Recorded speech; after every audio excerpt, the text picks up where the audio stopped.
Bismillahirrahmanirrahim. Ahibati fillah, bicara patah hati. Apa sih patah hati? Emangnya hati itu bisa patah? Nah, kalau kita melihat makna patah hati ya, disebut perasaan kecewa, sakit hati yang mendalam. Ya, kadangkala mencapai titik jenuh karena suatu kegagalan, penderitaan yang urusannya kadangkala urusan dunia. Hampir jarang sekali orang itu kecewa karena nggak sholat malam. Ya Allah, ada, tapi ada. Orang yang di pagi hari dia bersedih. Ditanya sama istrinya, kenapa bang? Nggak sholat malam. Ada. Dia merenung ya. Ada orang yang sedih gara-gara ketinggalan berjamaah di masjid. Dia datang ke masjid, tahu-tahu sudah bubar. Akhirnya dia sholat sendiri. Walaupun dia dapat bagian pahala sholat berjamaah itu. Tapi kita tahu pahala berjamaah itu dengan semakin banyaknya orang, semakin banyak pahala yang didapatkan. Tapi ada sebagian yang gak pernah kecewa walaupun selalu masbuk. Bahkan senang kalau masbuk. Alhamdulillah, apalagi sholat subuh, hari Jumat, kalau imamnya baca As-Sajdah sama Al-Insan. Itu panjang-panjang jemaah. Kalau masbuk, alhamdulillah langsung oleh ruku. Jadi dia tidak kecewa ketika dia kehilangan takbiratul ihram. Ketika dia kehilangan Al-Fatihah. Ketika dia kehilangan surat yang dibaca. Nggak sama pahalanya. Orang yang dari takbiratul ihram dengan orang yang dapat ruku. Tapi sebagian kita biasa aja. Ana punya guru dulu di Madinah, Syekh Abdurrahman Asy-Syudzaifi. Dia mengatakan, kalau aku ketinggalan sholat berjamaah di masjidku, maka aku berangkat ke masjid yang biasanya ada jamaah. Biasanya masjid yang ada jamaah itu masjid yang di rumah sakit, kata dia. Akhirnya dia ke rumah sakit hanya untuk dapat jamaah.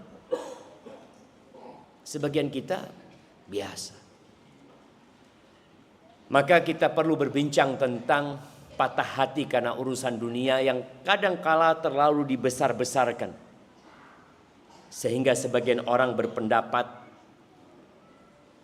ya, nggak ada kebahagiaan kalau tidak mendapatkan harta dan tidak mendapatkan apa yang dia cita-citakan. Padahal bahagia itu cukup dengan 3 hal. Siapa yang mau menyebutkan? Tanda-tanda orang bahagia. Antum supaya tahu, ana ini bahagia nggak sekarang ya? Ya. Siapa yang mau jawab? 3. Nah. Bangun pagi. Sehat. Bangun pagi. Kalau bangunnya kesiangan, tidak bahagia dia. Ada yang dimakan dan aman. Masya Allah, nggak apa-apa, kita kasih hadiah. Masya Allah. Anda tidak tahu ini amplop ada isinya apa tidak. Tapi kirimkan ke belakang. Nah, Masya Allah. Ya, itu mungkin salah satu ya. Salah satu yang disebutkan Nabi SAW, man kana aminan fi sirbihi.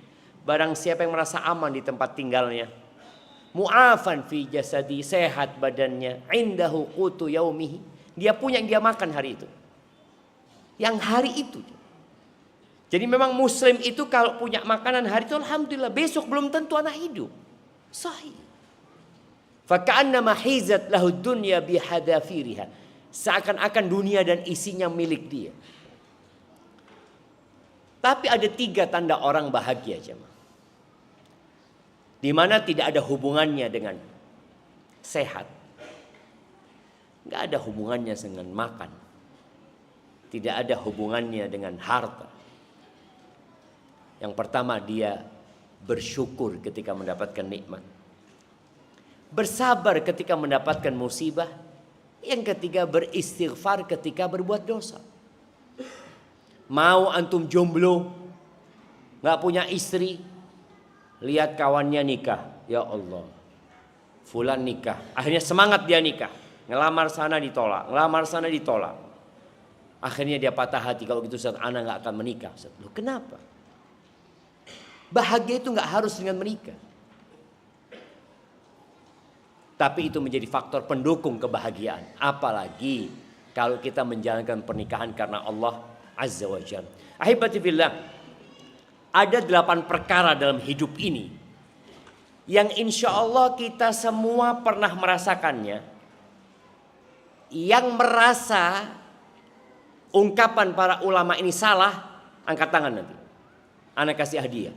1, 2, 3, 4. Piro isini? Thamaniyatun. 8 perkara ya. Antum catat nih. Thamaniyatun tajri 'ala an-nasi kullihim. Wala budda lil insani yalqa thamaniyah. Ada 8 perkara yang pasti berlaku pada semua manusia. Dan pasti semua manusia itu menemui 8 perkara ini. 8. Yang pertama apa? Sururun wa huznun. Suka duka. Kesenangan dan kesedihan. Itu yang pertama dan yang kedua. Wajtima'un wa furqah. Berkumpul dan berpisah. Yang pertama apa? Sururun wa huznun. Suka duka, senang susah, senang sedih. Kumpul dan berpisah. Wa yusrun wa usrun. Kemudahan dan kesulitan. Thumma suqmun wa afiyah. Kemudian penyakit dan kesembuhan. Kita hitung lagi. Ana mau tunjuk. Antum sebutkan 8 tadi. Nah, ana lihat ya, bisa disebutkan?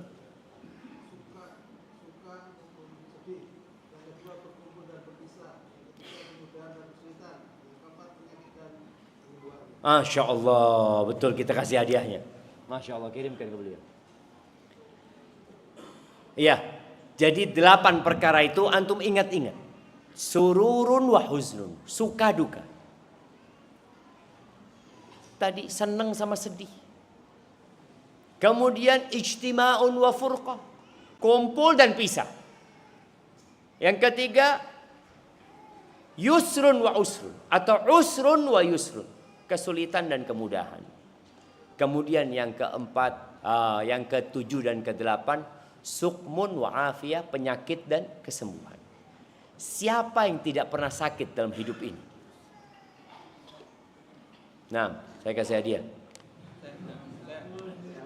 Tidak pernah sakit. Oh Fir'aun, tidak yang di sini. Anda di sini siapa yang tidak pernah sakit?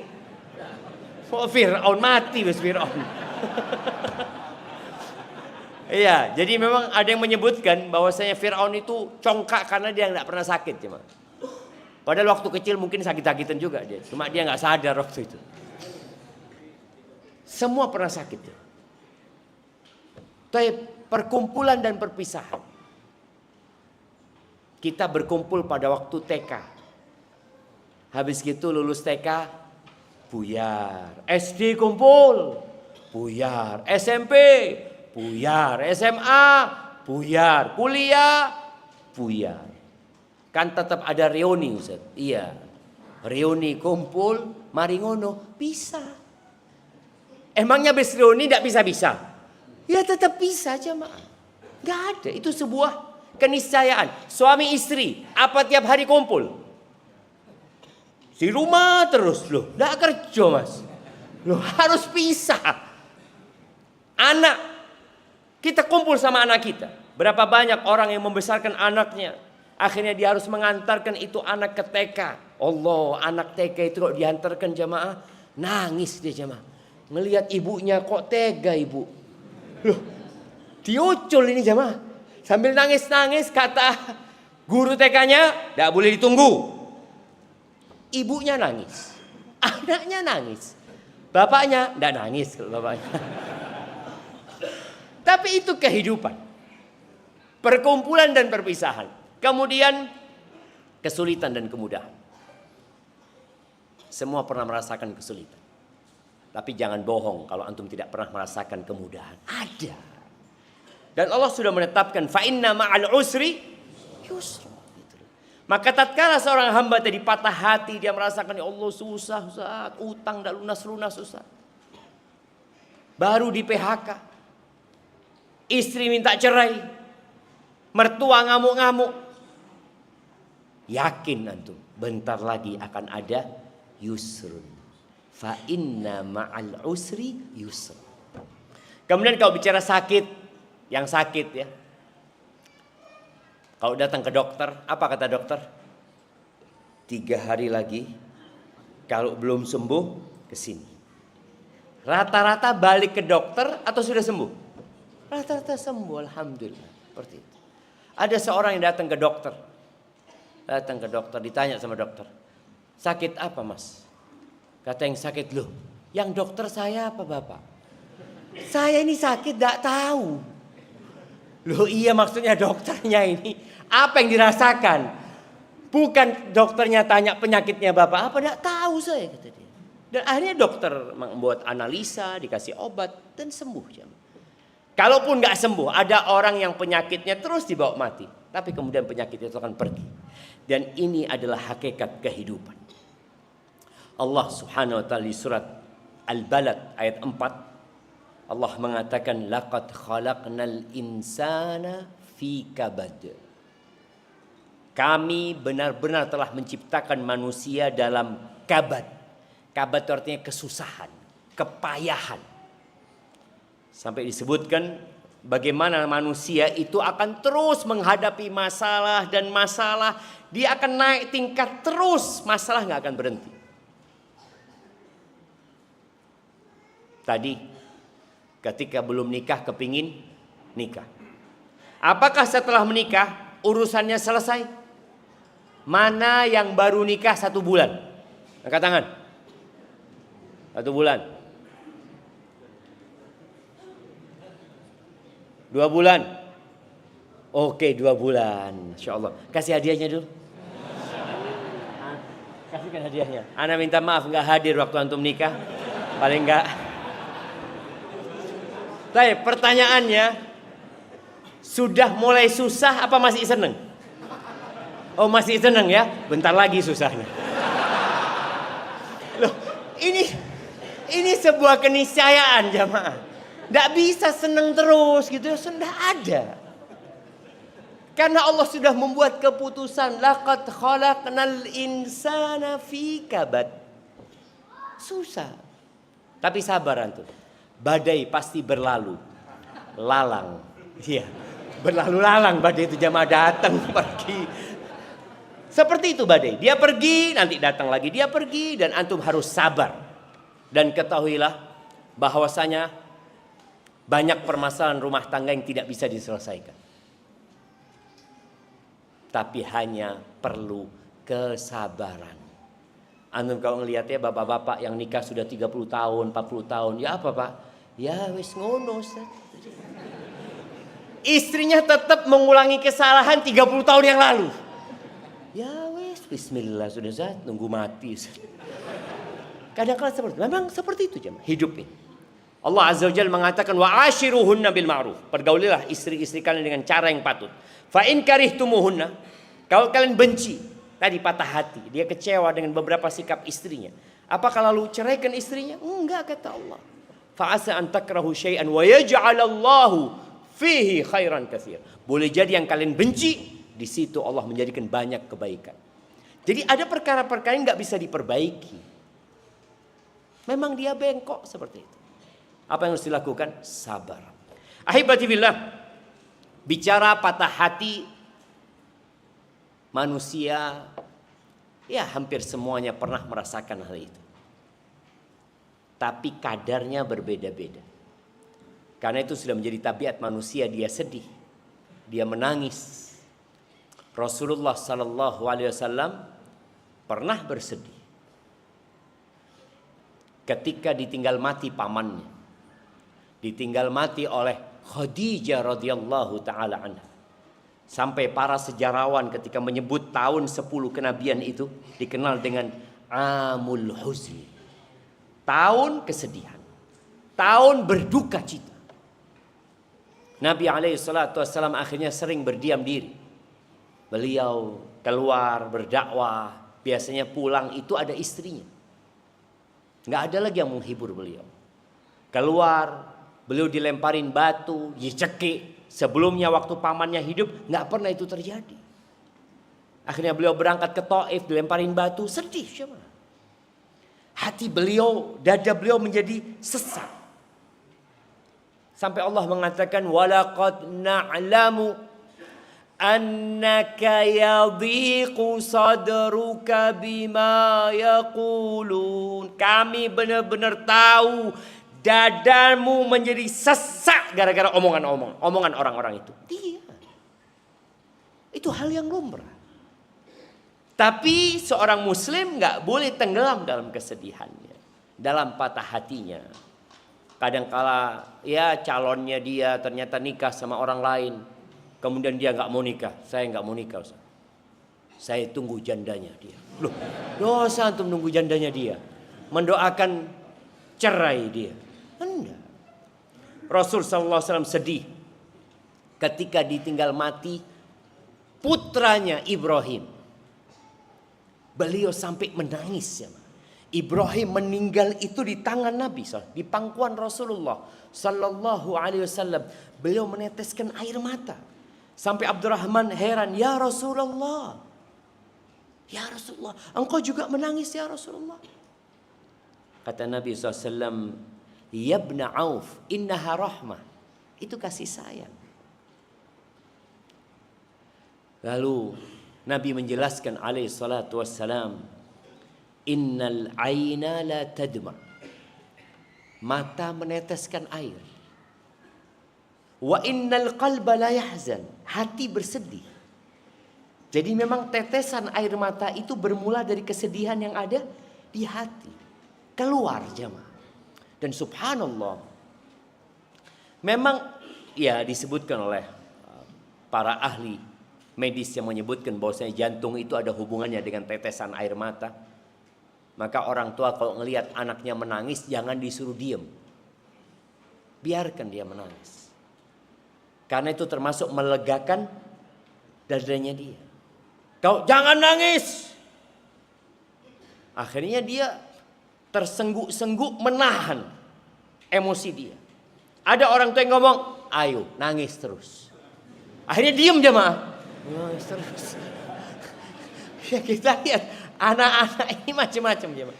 Tapi jelas tadi, air mata itu bisa membuat lapang dada.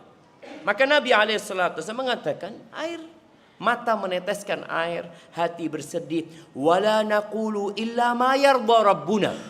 Tapi kita tidak boleh mengucapkan kecuali apa yang diridhai oleh Tuhan kami. Lalu Nabi SAW mengatakan wa inna bi firaqika ya Ibrahim la mahzunun. Wahai Ibrahim, kami pisah sama engkau ini sedih Ibrahim. Wajar. Tapi tidak boleh tenggelam dalam kesedihan yang membuat orang itu jadi tidak produktif. Setan itu berusaha untuk membuat orang muslim itu bersedih. Innaman najwa minasyaitan liyahzunal ladzina amanu. Orang bisik-bisik itu dari setan. Untuk membuat orang beriman itu jadi sedih. Makanya Nabi SAW melarang kalau orang duduk bertiga, lalu dua orang ini bisik-bisik. Nggak boleh. Kenapa? Itu membuat patah hati dia. Kenapa ya? Kok dia nggak mau ngajak aku dibisikin juga? Atau ngomong pakai bahasa Arab. Yang ini tidak bisa bahasa Arab. Pelongo-pelongo jemaah, Allahu Akbar. Akhirnya terakhir amin. Amin. Tidak boleh.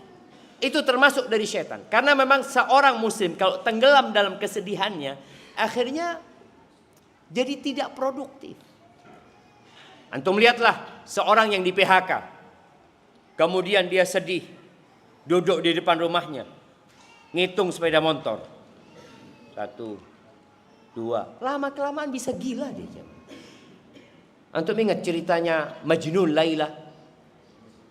Kenapa dia jadi gila? Karena dia patah hati. Padahal sejatinya Allah akan kasih ganti yang lebih baik. Makanya ketika urusan dunia menimpa antum, seharusnya muslim mengatakan apa? Inna lillah wa inna ilaihi raji'un. Allahumma ajurni fi musibati wa akhlif li khairan minha. Ya Allah, berikan pahala di musibahku ya Allah, dan berikan ganti yang lebih baik dari itu. Dan Allah akan kasih ganti yang lebih baik. Tapi kadang-kadang orang nggak mau pindah dari kesedihan. Bagaimana kalau kita melihat Al-Quran menceritakan balasan yang Allah akan berikan kepada orang-orang yang beriman dan istiqamah. Orang-orang yang bakal masuk surga. Allah menyebutkan la khaufun alaihim wa la hum yahzanun. Tidak ada ketakutan buat mereka dan tidak ada kesedihan. Karena memang orang kalau sudah sedih dan cemas, sedih dengan masa lalu, cemas dengan masa yang akan datang, ada kekhawatiran dia, ya dia sholat pun gak akan khusyuk. Karena dia terus memikirkan kenapa itu terjadi. Oleh karena itu Rasul sallallahu alaihi wasallam menyebutkannya dalam hadis yang diriwayatkan Imam Muslim, al-mu'minul qawi khairun wa ahabbu ilallahi minal mu'minid dhaif. Seorang mukmin yang kuat itu lebih baik dan lebih dicintai Allah daripada mukmin yang lemah.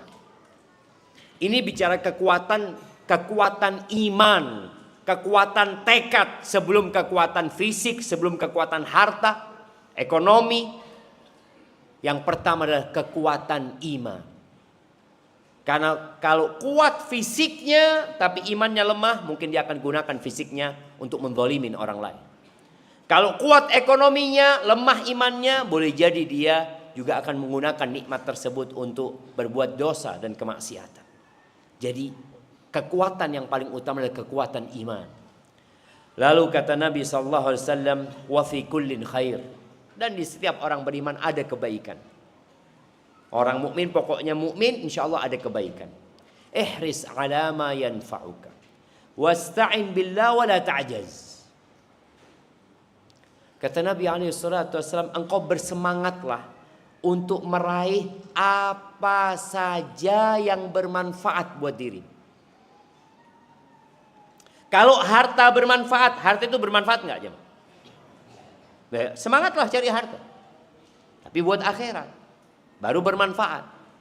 Kalau engkau cari harta buat dunia, nggak ada manfaatnya. Engkau akan tinggal semuanya.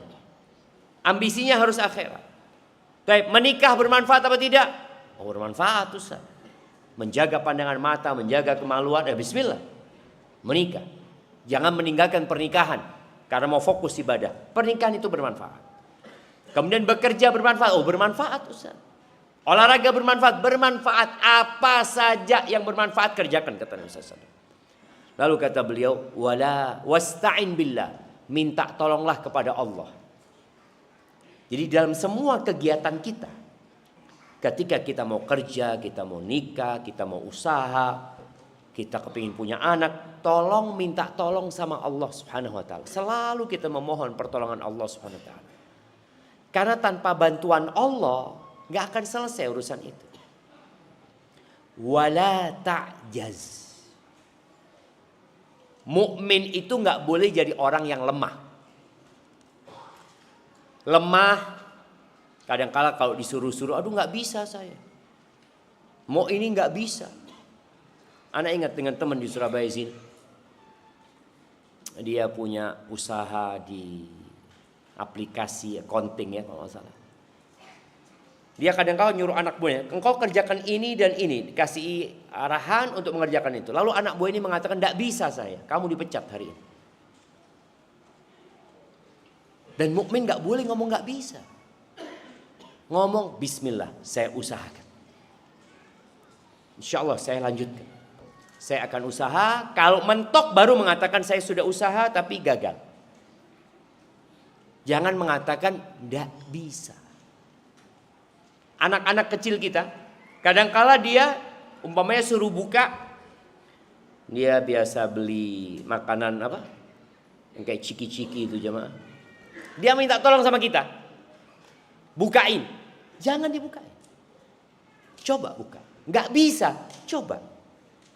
Kita arahkan dia. Karena ketika dia punya pikiran nggak bisa, ya nggak bisa. Bagaimana kita membangkitkan dalam jiwa dia? Engkau insya Allah bisa. Kan udah minta tolong sama Allah. Coba baca bismillah. Coba dicari. Mungkin ada tulisannya dibuka di sini.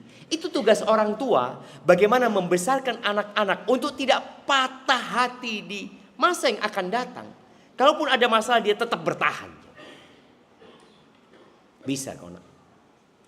Ada orang tua yang kadang-kala memang ngeledekin anaknya. Aduh, tidak mungkin bisa kamu. Akhirnya tidak bisa. Ayah, saya insya Allah kepingin juara 1. Juara 1? Aduh, juara 3 aja tidak pernah, juara 1. Langsung tidak pernah lagi juara 1 jam. Karena orang tua sudah mematahkan hati dia. Jangan. Wala ta'jas. Semangat untuk meraih apa saja yang bermanfaat dan jangan lemah tadi. Terus wa in asabaka syai'an. Ini bagaimana kalau kena musibah? Udah berusaha, udah berupaya, gagal. Tadi contohnya ada orang melamar, anaknya orang ditolak sana, ditolak sini, ditolak sini. Ada sampai salah satu kawan kita disebut Abu Nador. Kerjanya nador sana, lihat sana, lihat sini. 70 yang dia lihat. Kalau dia cocok, perempuannya nggak cocok sama dia. Kalau perempuannya cocok, dia yang nggak cocok sama dia.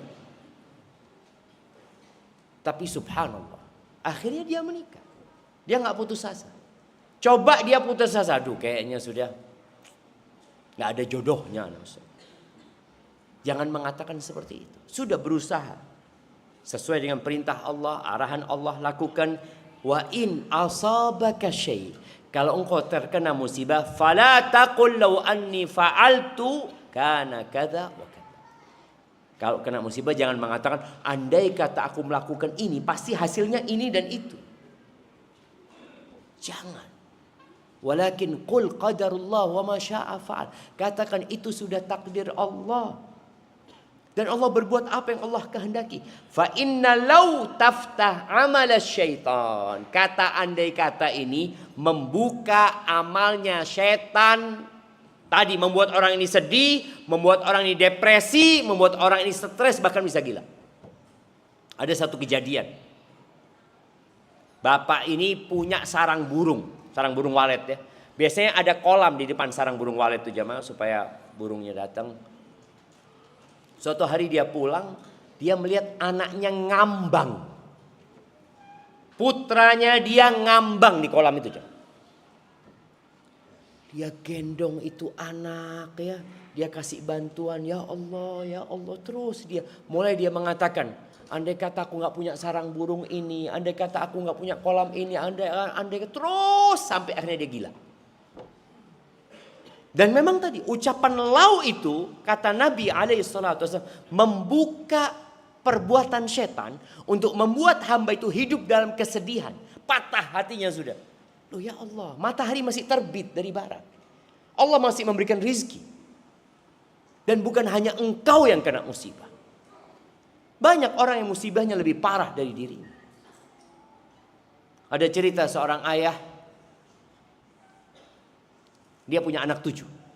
Sama istrinya. Akhirnya istrinya ngomong, bang kayaknya steril lah bang ini itu. Sang suami gak mau sebenarnya. Akhirnya sang istri maksa. Ini kejadian di Arab sana. Akhirnya suatu hari anaknya yang 7 itu jamaah sama supir berangkat jalan-jalan. Mobilnya itu jatuh dari flyover. Meninggal semuanya. 7 anaknya habis. Ketika seorang mulai menggunakan kata lau. Andai kata tadi nggak keluar ya. Andai kata tadi yang berangkat itu cuma 2, andai kataan terus. Ana pernah kejadian dari Semarang ke Surabaya.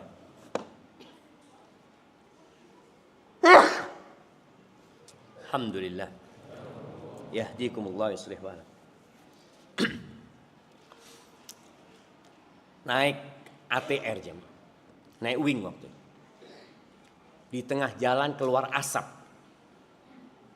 dari pesawat tuh jam. Keluar sampai gelap jam.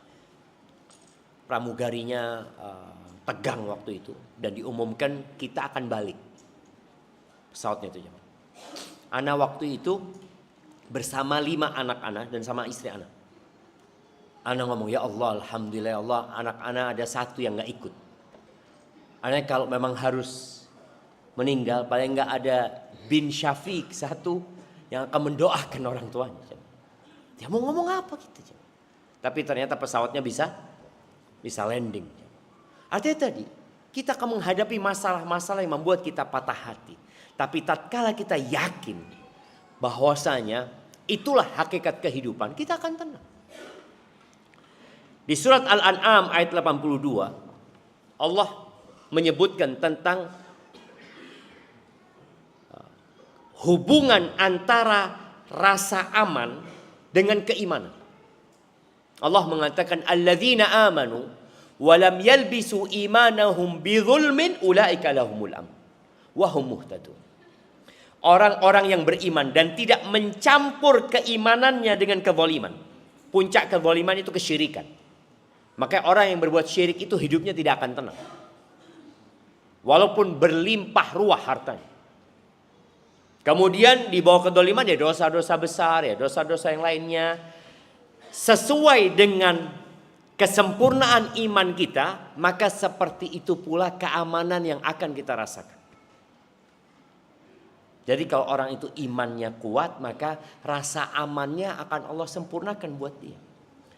Allah katakan ulaika lahumul amnu wa hum muhtadun. Mereka adalah orang-orang yang mendapatkan keamanan dan mereka adalah orang-orang yang mendapatkan petunjuk. Jadi ahibati billah, yang perlu kita lakukan dalam menghadapi hal-hal yang membuat patah hati kita, yang pertama adalah beriman dengan takdir Allah Azza wa Jalla. Ketika terkena musibah yang tidak kita sukai, yang membuat hati kita patah, maka ingat, sebelum antum lahir itu sudah ditetapkan. 50.000 tahun sebelum penciptaan langit dan bumi, ini sudah ditakdirkan. Iya. Dan dengan sudah lewat, alhamdulillah, musibahnya sudah selesai. Apakah mungkin ada takdir lain? Wallahu a'lam. Jadi yang pertama beriman dengan takdir Allah Azza wa Jalla. Yang kedua, yakin bahwasanya Allah itu Ar-Rahman Ar-Rahim. Ar-Rahman Ar-Rahim. Maha pengasih dan maha penyayang. Allah itu Al-Hakim. Allah itu yang maha hikmah, maha bijak dalam semua ketentuan. Dan Allah maha tahu mana yang baik buat kita. Ketika Allah berbincang tentang anak, kalau nggak salah di surat Asy-Syura ya, ayat 50, 51, 52. Dari ayat 49 insyaallah. Allah mengatakan lillahi mulkus samawati wal ard yakhluqu ma yasha. Allah itu pemilik langit dan bumi. Allah menciptakan apa yang Allah kehendaki. Yahabu liman yasha'u inathan wa yahabu liman yasha'u dzukur au yuzawwijuhum dzukranan wa inatha wa yaj'alu man yasha'u aqima. Sebagian orang Allah kasih anak, semuanya laki-laki. Semua anaknya laki. Sang bapak ngomong kapan dia punya anak perempuan. Sebagian anaknya semua perempuan. Siapa yang anaknya semua perempuan? Angkat tangan. Tuh lihat, 1, 2, 3, 4. Banyak jemaah. Cuma 2. Anak kasih yang paling dekat aja jemaah. Fadhal, Masya Allah, barakallahu fikum. Tapi yang anaknya semua laki. Semua laki. Berapa anak antum? 3 laki semuanya. Oke, kita kasih yang laki jemaah. Ada yang laki perempuan. Insya Allah banyak juga. Ini fulusnya sudah habis ya, Mas. Habis sudah. Habis ya. Dan yang terakhir Allah katakan wa yaj'alu may yasha'u aqima. Sebagian Allah jadikan mandul. Enggak punya anak. Dan Allah tutup ayat ini, innahu alimun qadir. Allah itu maha tahu dan maha mampu. Allah mampu memberikan kepada semuanya laki perempuan. Tapi kenapa Allah bikin ini seperti itu? Karena Allah tahu ada hikmah. Nih anaknya semua perempuan, nih anaknya semua laki. Ini tidak dikasih anak sama Allah supaya dia fokus berjuang untuk dakwah. Boleh jadi kalau dia dikasih anak, akhirnya dia sibuk sama anak-anaknya. Dan kita tahu Aisyah radhiyallahu taala anha nggak dikasih anak. Masya Allah. Barakallahu fikum. Jadi yang kedua, kita harus yakin Allah maha pengasih, maha penyayang, Allah maha mengetahui, maha bijak. Kemudian yang ketiga, semua musibah akan berakhir. Jadi jangan diambil pusing. Semua akan berakhir. Orang-orang yang kaya, yang senang-senang ternyata berakhir. Kesedihan itu juga akan berakhir. Yang keempat, ada yang lebih parah. Jadi kalau antum patah hati, lihat ada yang lebih parah. Tadi anak antum 1 mati, tadi itu 7 mati. 7. Antum baru 1 gitu. Ada orang yang anaknya autis, berkebutuhan khusus. 1. Ada orang yang 4 anaknya semuanya berkebutuhan khusus. Tapi kalau antum melihat anaknya orang-orang yang sempurna, maka antum akan, ya Allah. Maka lihatlah kepada yang di bawah, agar antum tidak patah hatinya. Kemudian ingat di situ ada pahala dan ada penghapusan dosa. Ketika orang terkena musibah, maka di situ akan ada pahala yang Allah berikan. Asalkan engkau bersabar. Maka kata Allah, wa basyiris sabirin. Berikan kabar gembira kepada orang-orang yang sabar. Yang kalau terkena musibah, dia mengatakan inna lillah wa inna ilaihi raji'un. Ulaika alaihim salawat min rabbihim wa rahmah. Allah akan bersalawat kepada orang-orang itu. Allah berikan salawatnya kepada orang-orang tersebut. Dan Allah kasihkan rahmatnya.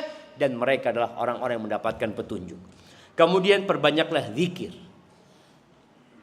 Jadi ketika Allah mengatakan kepada Nabi SAW, walaqad na'lamu annaka yadhiku sadruka bima yaqulun. Hatimu sesak gara-gara omongan orang itu. Apa solusinya? Fasabbih bihamdi rabbika wa kun minas sajidin. Bertasbihlah engkau, puji Allah. Baca subhanallah wa bihamdihi. Wa kun minas sajidin, salat. Nabi kalau dirudung masalah kemana larinya? Salat. Jangan kemudian menghayal. Jadi ketika pikiran buruk datang, udah ambil wudhu, sholat. Selama bukan waktu larangan untuk sholat, antum sholat. Kemudian berdoa.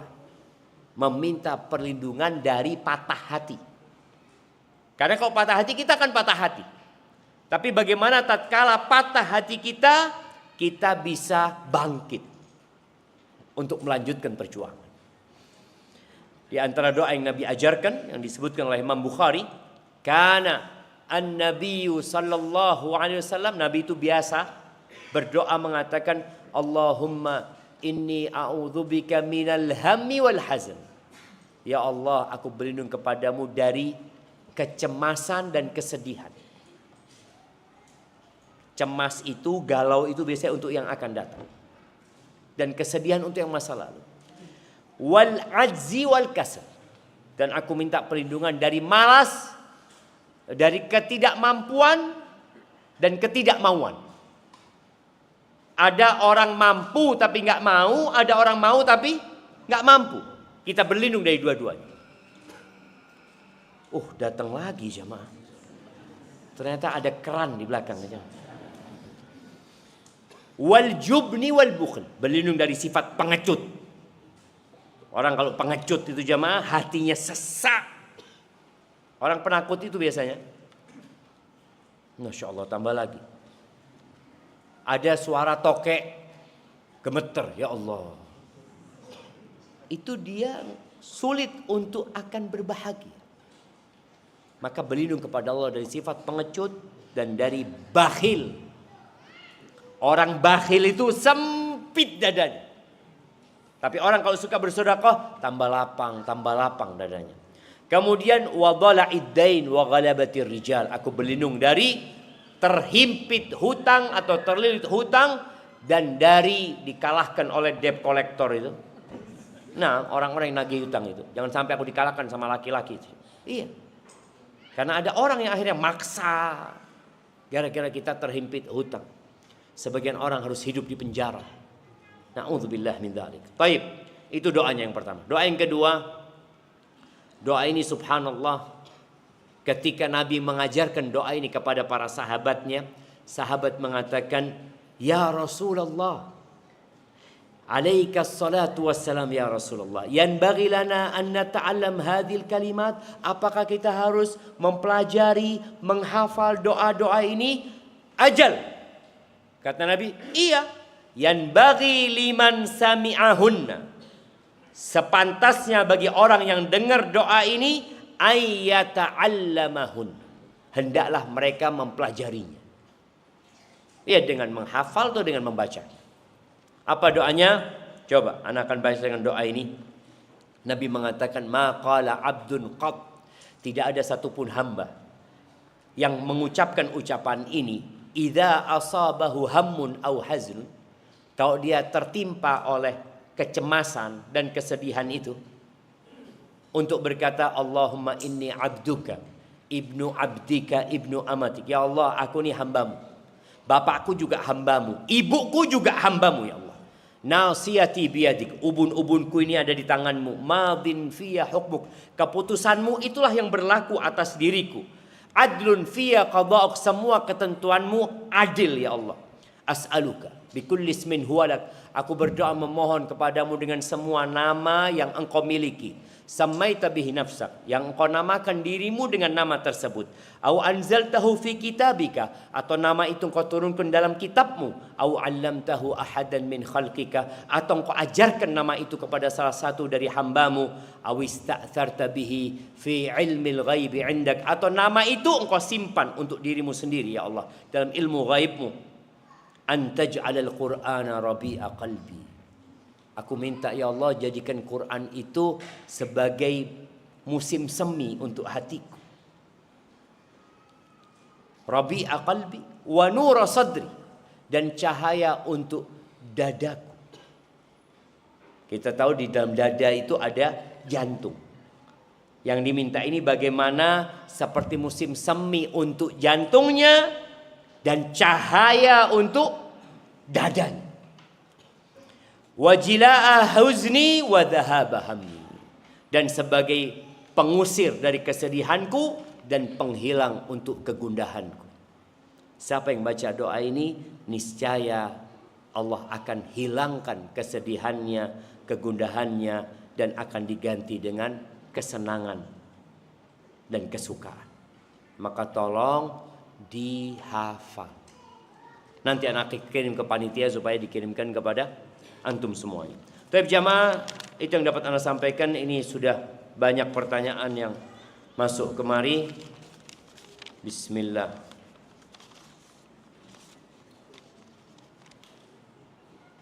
Allahu Akbar. Berat pertanyaannya ini jamaah. Anak minum dulu ya. Bismillah.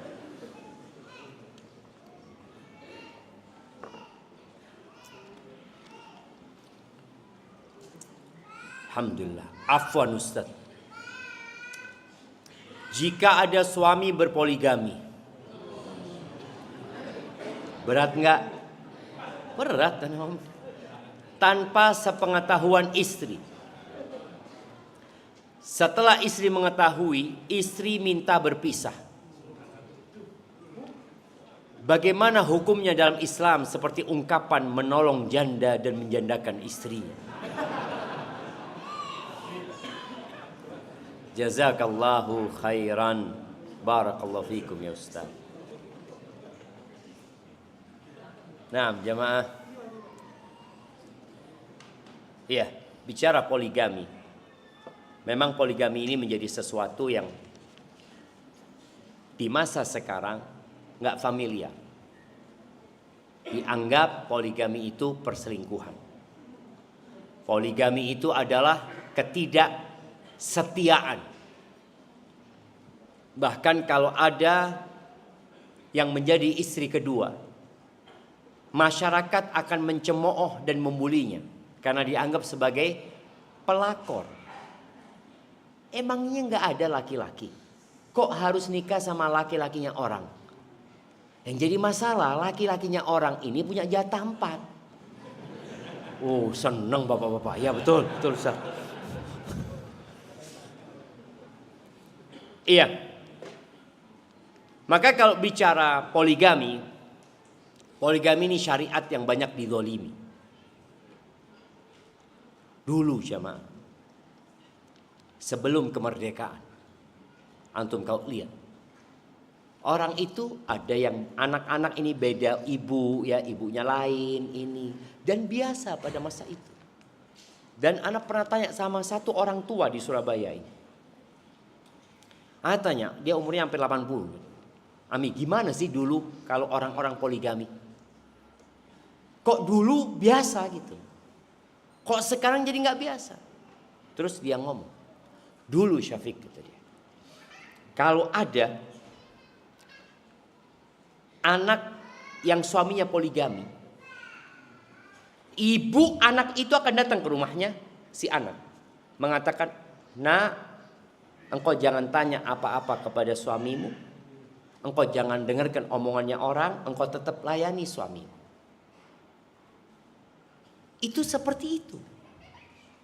Jadi sang ibu menjaga rumah tangga anaknya supaya anaknya tidak jadi janda. Anaknya perlu dikuatkan. Kalau bicara patah hati biasa jemaah.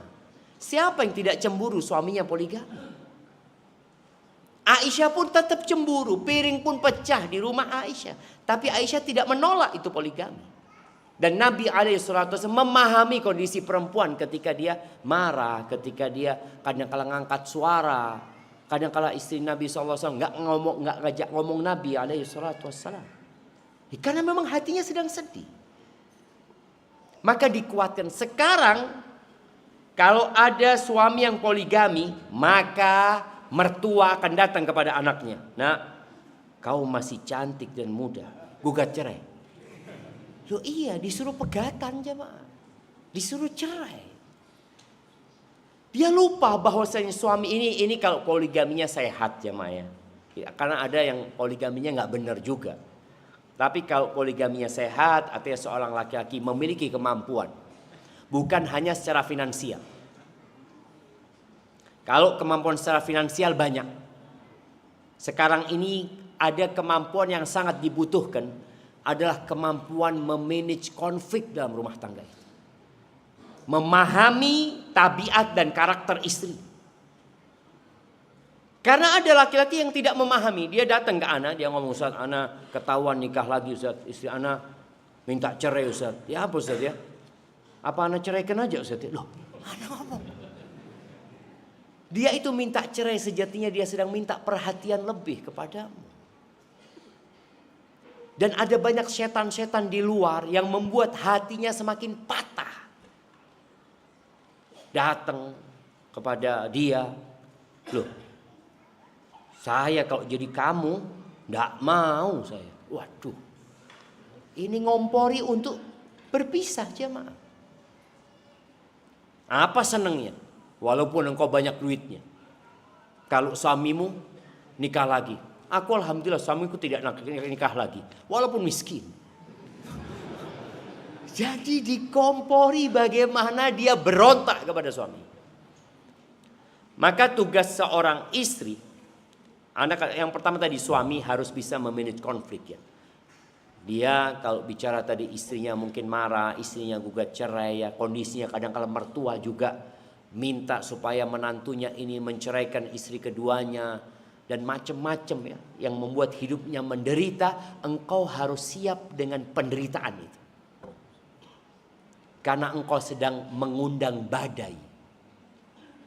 Tapi ingat, badai pasti berlalu jemaah. Nanti datang lagi, tapi yang jelas dia berlalu gitu. Maka tadi kalau suami nggak mampu sabar, nggak mampu memuliakan istrinya, memberikan perhatian lebih kepada yang pertama, wajar jemaah. Dan ada juga istri-istri kedua yang naudzubillah, syaitan.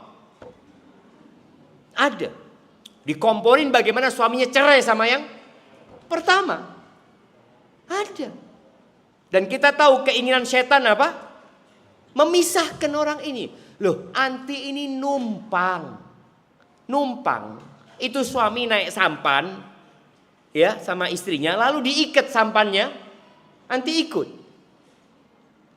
Sampai ada orang Arab mengatakan, peribahasa Arab mengatakan, ya gharib kun adib. Wahai orang asing, tolong jaga adabmu. Iya. Maka kondisi istri pertama marah-marah wajar. Kenapa anak katakan wajar? Lingkungannya nggak mendukung.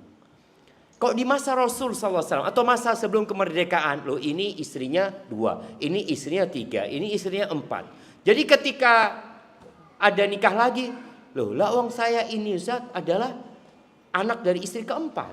Jadi wajar gitu loh. Ibu kita Kartini istri keberapa? Anak kasih hadiah. Yang bisa jawab.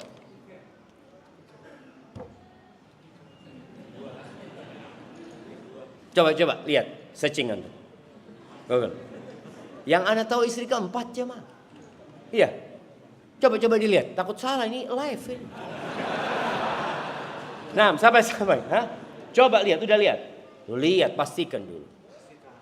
Iya, siapa yang dapat? Yang dapat pertama Anda kasih hadiah. Ayo jemaah. Istri keempat, kasih hadiahnya.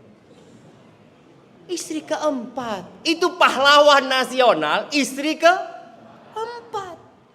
Ibu-ibu mau jadi pahlawan nasional?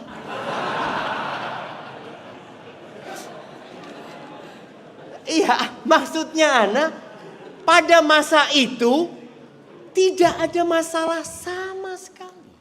Biasa jemaah. Sekarang ini yang akhirnya, ya ini perjuangan. Bagaimana Ustadz berjuang untuk menyampaikan ilmu. Dan antum berjuang untuk menjadi suami yang soleh. Suami yang baik. Yang mendidik istrinya dengan cara yang sesuai dengan Islam. Memuliakan istrinya, menghormatin dia. Berikan nafkah yang cukup, lebihkan buat dia. Ya semoga dengan cara itu dia jadi faham. Ana ada satu perempuan mengizinkan suaminya poligami. Dia ketemu sama Ana. Dia ngomong, Ustaz, Ana ini sebenarnya dari dulu gak mau, Ustaz. Tapi Ana lihat suami Ana ini baik banget. Ana minta 1 dikasih 10 sama dia. Masa Ana terus egois seperti ini? Maka Ana pikir lawang itu juga hak dia. Subhanallah. Maka tadi yang mau poligami berdoa minta sama Allah dan berbuat baik sama istrinya. Kalau tetap tidak diizinkan Ustaz, ya insya Allah sama bidadari nanti. Karena pada hakikatnya nggak harus izin, tapi kan di negara kita tahu ya aturan yang ada. Tapi intinya tadi bagi sang perempuan ketahuilah ketika suamimu nikah lagi dan dia menyembunyikan pernikahannya, sejatinya karena dia sayang sama kamu. Dia punya kebutuhan yang harus dia salurkan, tapi dia nggak ingin nyakiti engkau. Akhirnya dia sembunyi-sembunyi. Ketika kemudian ketahuan, ya lihatlah, kalau memang suami poligaminya dengan wanita baik-baik, wanita soleha, maka jangan sampai engkau akhirnya harus meminta cerai. Jadi istilah menikahi janda menjandakan istri kadang-kala kurang tepat. Kadang-kala istrinya yang menjandakan diri sendiri. Dia yang ingin jadi janda, padahal suaminya nggak mau. Bahkan dia mengatakan, anak ingin bersamamu sampai hari kiamat. Hari kiamat bang, dekat sudah kiamat ini. Taib, kalau tidak salah, dulu pernah dengar dari antum kalau secara syariat anak hasil dari zina tidak boleh dinisbatkan namanya ke bapak biologisnya. Jadi harus dinisbatkan ke ibunya. Jadi apakah boleh bapak biologisnya menjadi wali bagi anak perempuan hasil zina ketika akan menikah? Apakah pernikahan sah secara hukum dan syariat? Namun beberapa waktu lalu Ana juga mendengar ada Ustadz Sunnah yang berpendapat bahwa anak hasil zina itu boleh dinisbatkan namanya ke bapak biologisnya. berdasarkan dalil kasus Jurej. Mohon pencerahannya. Iya, ahibati fillah. Jumhur ulama dari 4 madhab berpendapat bahwasanya anak hasil zina itu dinisbatkan kepada ibunya. Karena Nabi SAW mengatakan al-waladu lil firash. Anak itu ikut yang punya ranjang. Walil ahilil hajar. Jadi kalau sang perempuan ini punya suami, jadi anak hasil zina itu ikut suaminya perempuan ini. Bukan ikut bapak biologisnya. Kalau perempuan ini punya suami. Dan sang suami tidak melakukan li'an, tidak menafikan itu dari anaknya dia. Adapun ketika nggak ada pernikahan, maka anak itu anak hasil zina. Makanya ketika seorang wanita datang kepada Nabi SAW mengatakan, ya Rasulullah, inni hubla minaz zina. Aku hamil dari hasil zina. Nggak dicari bapaknya. Ya sudah dinasabkan kepada ibunya. Kalau dikatakan ada sebagian yang berpendapat anak hasil zina itu boleh dinasabkan kepada bapak biologisnya. Ya memang ada pendapat itu. Kalau nggak salah itu juga pendapatnya Syekhul Islam Ibn Taimiyah rahimahullahu ta'ala. Mungkin salah satu dalilnya adalah kasus Jurej itu apabila perempuan itu nggak punya suami memang. Dan dia yakin itu adalah anak dia. Tapi di Indonesia tetap yang diambil adalah madhab jumhur ulama. Dalam madhab Syafi'i juga nggak bisa. Jadi kalau antum ke pengadilan, maka anak itu nggak bisa dinikahkan oleh bapak biologisnya. Siapa yang menikahkan? Hakim. Walinya wali hakim. Seperti itu. Hadza wallahu a'lam bishawab. Ana barusan tobat dari harta haram, yaitu harta gulul. Mohon nasihat Ustadz agar ana tetap istiqomah karena otomatis penghasilan ana berkurang tidak seperti biasanya. Ahibati fillah. Rizki itu ada 2. Ada rizki yang halal, ada rizki yang haram. Rizki yang haram itu adab, bukan nikmat. Rizki yang halal itu bisa jadi nikmat, bisa jadi adab. Rizki yang halal. Kalau haram sudah adab. Jadi ketika antum berlepas diri dari yang haram, sejatinya antum sedang menuju kepada nikmat. Walaupun jumlahnya sedikit, tapi nikmat. Asalkan digunakan dalam ketaatan. Dan dalam proses antum hijrah, di mana Allah akan menguji kebenaran hijrah antum. Karena ada orang-orang yang kata Allah, wa minan nasi may ya'budullah ala harf. Ada orang yang menyembah Allah itu di pinggiran jemaah.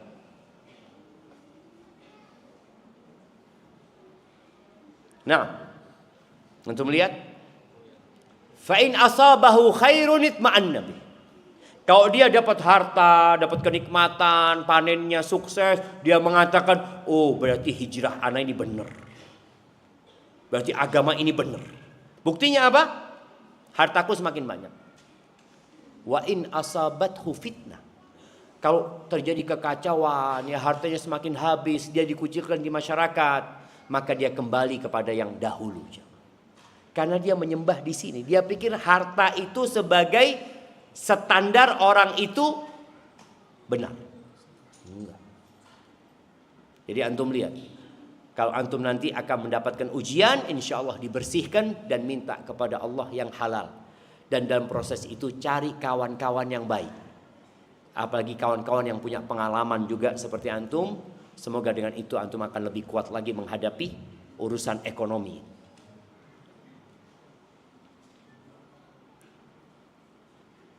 Semoga Ustadz dan jamaah yang hadir di majelis ini mendapatkan rahmat Allah. Amin. Apakah harus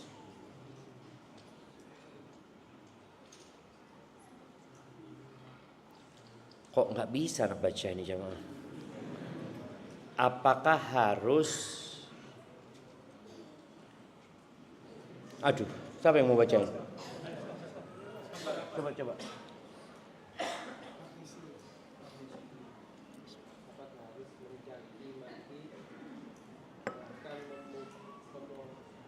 Memukul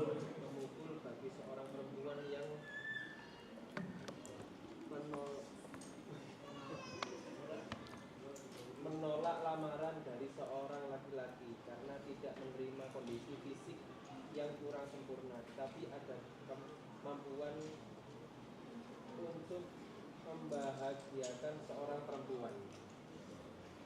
Apakah harus mencaci maki, bahkan memukul bagi seorang perempuan yang menolak lamaran dari seorang laki-laki karena tidak menerima kondisi fisik yang kurang sempurna, tetapi ada kemampuan untuk membahagiakan seorang perempuan? Ya, ini pertanyaan apakah ya, coba sini.